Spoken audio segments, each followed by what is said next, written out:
carré, clair. Je ne sais pas si vous en aviez envie depuis l'âge de 15 ans de choisir ce métier, et c'est un métier extraordinaire. Alors, je vous l'ai déjà dit, mais beaucoup le savent, ce que vous faites, non seulement vous êtes médecin, mais vous êtes surtout urgentiste. Et être urgentiste, c'est un peu plus, à mes yeux, que d'être médecin. Il y en a qui choisissent d'être ophtalmo, comme ça ils ne sont pas dérangés la nuit. Il y en a qui choisissent d'être dermato, comme ça ils sont dérangés qu'une petite partie de la journée. Et puis il y en a qui sont, alors je les appelle les photographes, les imageurs, on ne les voit pas beaucoup. On voit surtout leurs assistants. Mais vous, vous êtes sur le terrain, vous êtes en permanence, et ça je trouve que c'est formidable, et c'est un métier extraordinaire. Vous lisez beaucoup, je crois, et vous êtes une hyperactive, et vous continuerez à être une hyperactive. Donc vous avez dressé monsieur à être plutôt à s'occuper des choses qui sont là, et vous à continuer votre travail, puisque vous avez, je crois, travaillé dans le SAMU, à la Dimone, et que maintenant vous avez décidé peut-être d'aller un petit peu plus loin vers le nord, vers Manosque, mais avec des voitures rapides, n'est-ce pas? En hélicoptère, ça va. Voilà, si on vient nous chercher en hélicoptère, ça sera très bien.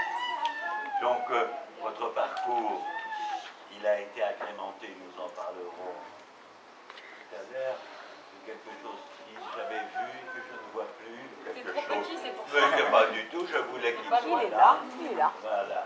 Oui. Vous lui avez refusé quelque chose et il prend maintenant un livre. C'est ça. Voilà. Le malheureux, déjà il sait.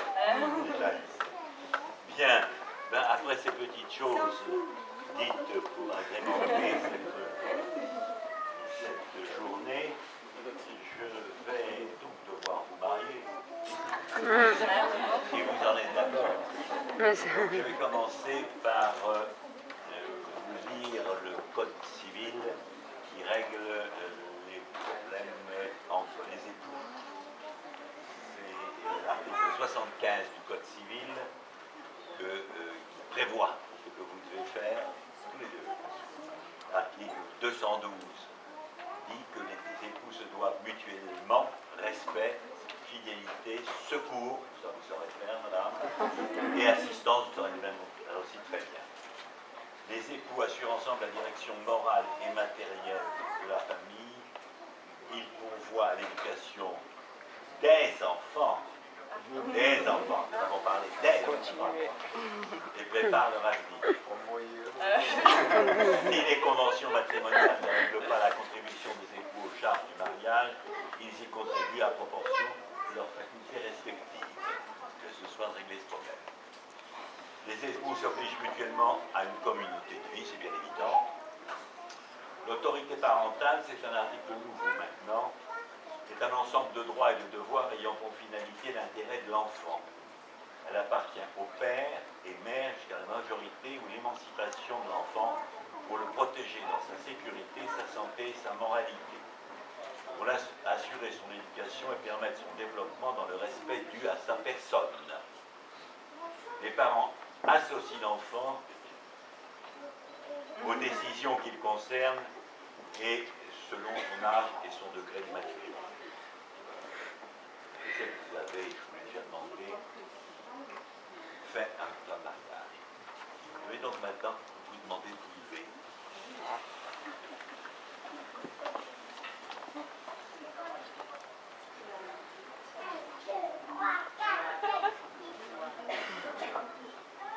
Mademoiselle Florence Elisabeth Marie-Paul Henschel, consentez-vous à prendre pour époux Monsieur Fabien Ernest Vito Pavia? Yasaïkan. Oui.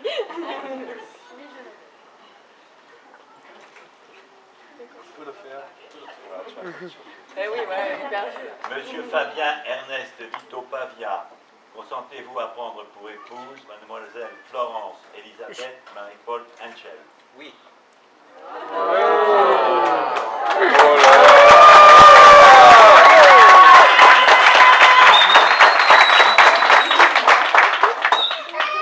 Pas tout à fait fini. maintenant, C'est l'éloquence de ce oui, quand au même. nom de la loi, je déclare M. Fabien Ernest Vito Pavia et Mlle Florence Elisabeth Marie-Paul Henschel unis par le mariage.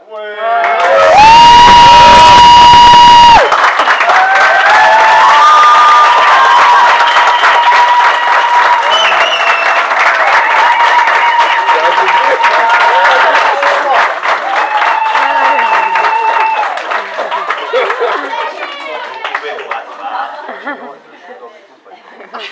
Où est-ce qu'on a la trace? Alors, je demande surtout vous de d'écouter si jamais il y a la moindre erreur, vous me le dites et je la rectifie immédiatement. Acte de mariage de Fabien Ernest Vito Pavia et de Florence Elisabeth Marie-Paul Henschel. Voilà. Le 17 juillet 2010, c'est marqué à 18h.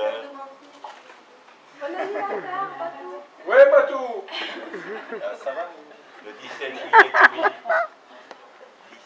à 18h, devant nous, ont comparu publiquement à la maison commune Fabien Ernest Vito Pavia, né à Marseille, Bouches-du-Rhône, le 24 juin 1979, gérant d'entreprise, domicilié à Cuges-les-Pins, Bouches-du-Rhône, 66 route nationale, 8. Fils de Antoine Nicolas Pavia, retraité, et de Françoise Paul Gréco, retraité, domicilié à Marseille, 11e, Bouches-du-Rhône, 7 allée des Sycomores, célibataire d'une part.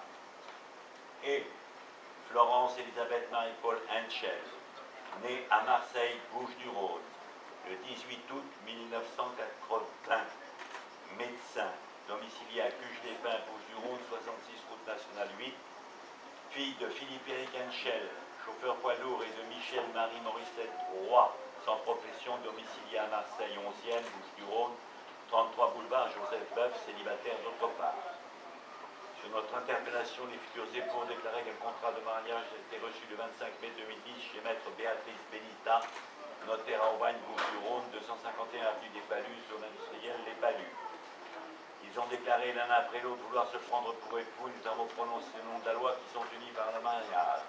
En présence de Laetitia Joséphine Pavia, épouse Bernardo, éducatrice spécialisée, domiciliée à Roquebrune, Cap-Martin, Alpes-Maritimes, 163 avenue du Pasteur, le Colorado, de Bernard Olivier Pavia, agent RTM, domicilié à Marseille, 11e Bouches-du-Rhône, 7 allée des Sycomores, de Nadège Julie Bénédicte Pézin, sans profession, domicilié à Marseille, 9e Bouches-du-Rhône, 59 boulevard Paul Claudel, la tête d'or, bâtiment 3, et de Saint-Denis à Liège, médecin, domicilié à Gignac-la-Nef, Bouches-du-Rhône, 36 chemin des Fortunés, témoin majeur.